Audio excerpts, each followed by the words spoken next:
అత్త కొట్టినందుకు కాదు, ఆడబిడ్డ నవ్వినందుకు అనే ఒక సామెత ఉంటది. ఆ తరహా తయారైంది పాకిస్తాన్ క్రికెట్ టీమ్ పరిస్థితి. ఎందుకంటే, మనం చూసాము ఆసియా కప్‌కి సంబంధించి మొదటి నుంచి ఆసియా కప్‌లో ఇండియా, పాకిస్తాన్ మ్యాచ్ గురించి డిస్కషన్ జరిగిన ప్రతి సందర్భంలో కూడా భారత్, పాకిస్తాన్‌తో ఎట్టి పరిస్థితుల్లో మ్యాచ్ ఆడకూడదు. దాన్ని బాయ్‌కాట్ చేస్తే బావుంటుంది అనే విధంగా చాలామంది మాట్లాడుతూ వచ్చారు. మనం చూసాం మొన్నటికి మొన్న హీరోస్ క్రికెట్ క్లబ్‌లో కూడా వాళ్ళు సెహ్వాగ్ వీళ్ళందరూ ఆడే యువరాజ్ సింగ్ ఆడిన టీమ్‌లో కూడా వాళ్ళు 2 సందర్భాల్లోను చివరికి టోర్నీ నుంచి బయట పడడానికి కూడా సిద్ధపడ్డారు. కానీ, పాకిస్తాన్‌తో మ్యాచ్ ఆడడానికి ఎట్టి పరిస్థితుల్లోనూ సిద్ధంగా లేము అని చెప్పి వాళ్ళు ప్రకటించడం గాని, ఆ తర్వాత జరిగిన ఘటనలన్నీ మనం చూస్తూనే వచ్చాం. అదే సీను ఏషియా కప్‌లో గూడా రిపీట్ అవుతుందని అందరూ అనుకున్నారు కానీ, ఐసీసీ దగ్గర ఉన్న స్ట్రాంగ్ రూల్స్, అలాగే భారత్ బీసీసీఐ తీసుకున్న నిర్ణయం మేరకు పాకిస్తాన్‌తో మ్యాచ్ ఆడుతాం కానీ, అక్కడ వాళ్ళతో ఎలాంటి కమ్యూనికేషన్ చేయము. అంటే ఇంక్లూడింగ్ షేక్ హ్యాండ్ కూడా ఉండదు అనే విషయాన్ని ఎవరికీ చెప్పలేదు కానీ, ఫైనల్‌గా చేసిందది.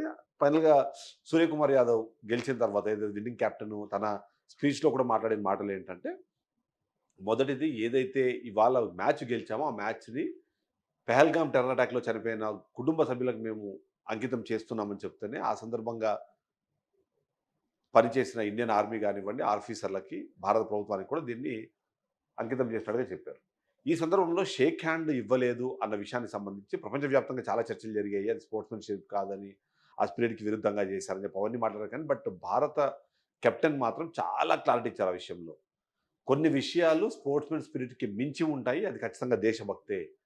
ఓవైపు పాకిస్తాన్ ప్రేరేపిత ఉగ్రవాద సంస్థలు, ఆ ఉగ్రవాదులు వచ్చి భారతదేశంలోని పెహల్గాం మీద దాడి చేసి పదుల సంఖ్యలో టూరిస్టులను చంపిన తర్వాత, భారతదేశం దానికి రెస్పాన్స్‌గా వాళ్ళ మీద ఉగ్రదాడి చేసి ఎంతమందిని చంపారు, అక్కడ ఉన్న ఉగ్రవాద శిబిరాలు గానివ్వండి, వాళ్ళ శిక్షణా శిబిరాలన్నీ నాశనం చేశారు. ప్రపంచం మొత్తం చూసింది. ఆ దెబ్బకి ప్రపంచం మొత్తం ఒక్కసారిగా వణికిపోయింది. ఎందుకంటే భారత్ నుంచి ఫ్లైట్‌లు వెళ్ళి, ఫైటర్లు వెళ్ళి అక్కడ బాంబులు వేసి రిటర్నొస్తాయి కానీ, అక్కడి నుంచి ఒక చిన్న డ్రోన్ కూడా భారతదేశంలోకి ఎంటర్ కాకుండా ఆపిన పరిస్థితి మనం చూసాం. సరే ఇదంతా ఒక part of the story. The other part of the story ఏంటంటే, పాకిస్తాన్‌ని భారత్ ఏషియా కప్‌లో టీ20లో చిత్తుగా ఓడించింది. ఏ ఒక్క సందర్భంలోనూ పాకిస్తాన్ టీమ్ అన్నది నిజంగా పాకిస్తాన్ టీమేనా అని అనుమానపడేంత స్థాయిలో వాళ్ళ పెర్ఫార్మన్స్ అనేది కనిపించింది. దానికి అనుగుణంగానే మనం చూసాము. వాళ్ళ ఎవరైతే అభిమానులున్నారో వాళ్ళే అడిగారు. నెక్స్ట్ టైమ్ ప్లీజ్ మీరన్నా బాయ్‌కాట్ చేయండి. మా వాళ్ళు ఎలాగో ఆడి గెలిచేది లేదు, సచ్చేది లేదు. కాబట్టి దయచేసి దాన్ని బాయ్‌కాట్ చేసి మేము ఆ టాప్ 4లోకి వచ్చేందుకు మాకు హెల్ప్ చేయండి అనే విధంగా మాట్లాడారు. సరే అది ఒక స్టోరీ అయితే, ఇవన్నీ కాదని బీసీసీఐని అడిగే ధైర్యం చేయలేని ఐసీసీతో కొట్లాడే సిట్యుయేషన్ లేని ఇదేమో పాకిస్తాన్ టీమ్ ఇప్పుడు ఏం మాట్లాడుతుందంటే, దానికి ఎవరైతే రెఫరీగా ఉన్నారో యాండీ పైక్రాఫ్ట్ అనే రెఫరీని సస్పెండ్ చేయండి మీరు. వాళ్ళు షేక్ హ్యాండ్ ఇవ్వలేదని, షేక్ హ్యాండ్ ఇవ్వకూడదని చెప్పి వాళ్ళు ఇచ్చే ఆలోచనలో లేరని చెప్పి మాకు ముందుగానే చెప్పారు. ఇది స్పోర్ట్స్‌మెన్‌షిప్ కాదు కదా! ఐసీసీ అండర్‌లో ఉన్నప్పుడు మీరు ఇట్లాంటి వాటిని ఎట్లా ఎంటర్‌టైన్ చేస్తారు కాబట్టి ఆయన వెంటనే మీరు చేయండి అంటే, ఐసీసీ ఒక క్లారిటీ ఇచ్చేసింది. మేము రెఫరీలు ఇస్తాము, గేమ్ నడిపిస్తాం అంతేగాని వాళ్ళెలా వ్యవహరించాలి, వాళ్ళెలా చేయాలన్న విషయం పైన ఎటువంటిది మా దాంట్లో మా దృష్టిలో ఉండదు. మేము దాన్నేం చెయ్యము అని చెప్పడంతో పాటు, మరొక కీలకమైన విషయం ఏం చెప్పారంటే, ఇది ఏషియన్ క్రికెట్ కౌన్సిల్ కిందకెళ్ళిపోతుంది. ఐసీసీ కిందకి రాదు. వాళ్ళతో ఏదైనా ఉంటే మాట్లాడుకోండి అని. ఇది ఈ ఏసీసీకి ఎవరు పాకిస్తాన్‌కి సంబంధించిన వ్యక్తే ఇప్పుడు చీఫ్‌గా ఉన్నారు. ఆయన కూడా ఆల్రెడీ చెప్పారు. ఆయన చెప్పడం వల్లే ఇలాంటి ఒక ఇంటిమేషన్ ఇచ్చానని చెప్పారు. సో, ఓవైపు పాకిస్తాన్, భారత్ మధ్యలో ఉన్న ఏదైతే ఇష్యూ ఉందో, ఆ ఇష్యూని ప్రపంచవ్యాప్తం చేయడంలో మోదీ సూపర్ సక్సెస్ అయ్యారు. అందులో ఎక్కడైనా ఒకరిద్దరు మిగిలిపోయారు అంటే, వాళ్ళిప్పుడు క్రికెట్ ప్రేమికులుగా ఉన్న వాళ్ళందరిని అంటే పాలిటిక్స్ మీద ఇంట్రెస్ట్ లేకుండా, స్పోర్ట్స్ మీద ఇంట్రెస్ట్ ఉన్న వాళ్ళందరికీ కూడా ఇప్పుడు సూర్యకుమార్ యాదవ్ చేసిన ఈ ఒక్క యాక్ట్‌తో ప్రపంచవ్యాప్తంగా మరొకసారి దాని మీద చర్చాంశంగా అయింది.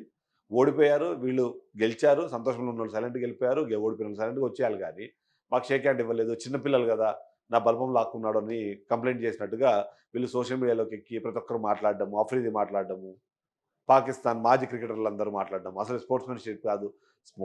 స్పిరిట్ గురించి భారత్ ముందు పాకిస్తాన్ మాట్లాడేంత స్థాయి గానివ్వండి, స్తోమత గాని వాళ్ళకి లేదు.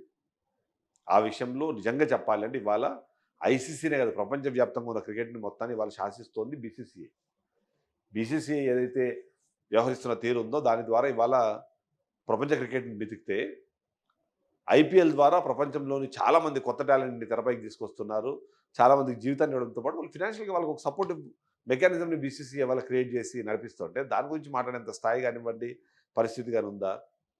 మీరు మీ క్రికెట్ కౌన్సిల్‌ని, పీసీబీని మంచిగా మీరు చేసుకొని పాకిస్తాన్ క్రికెట్ బోర్డ్‌ని అందులో ఉన్న లుకులు కళ్ళు తీసుకోండి మీరు.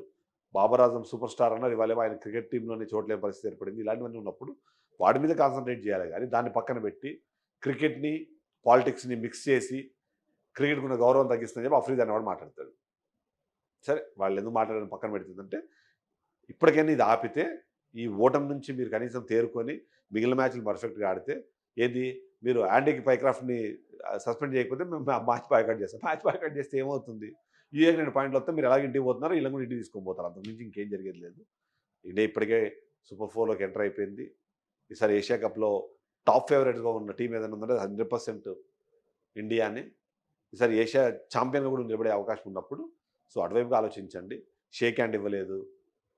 వాళ్ళని సస్పెండ్ చేయండి. షేక్ హ్యాండ్ ఇవ్వలేదు. వీళ్ళని తిట్టండి అనే ఆ చిన్నపిల్లల మనస్తత్వంలోని ఆ థాట్ ప్రాసెస్‌ని మీరు వదిలేస్తే మంచిదన్నది మాత్రమే మనం చెప్పొచ్చు.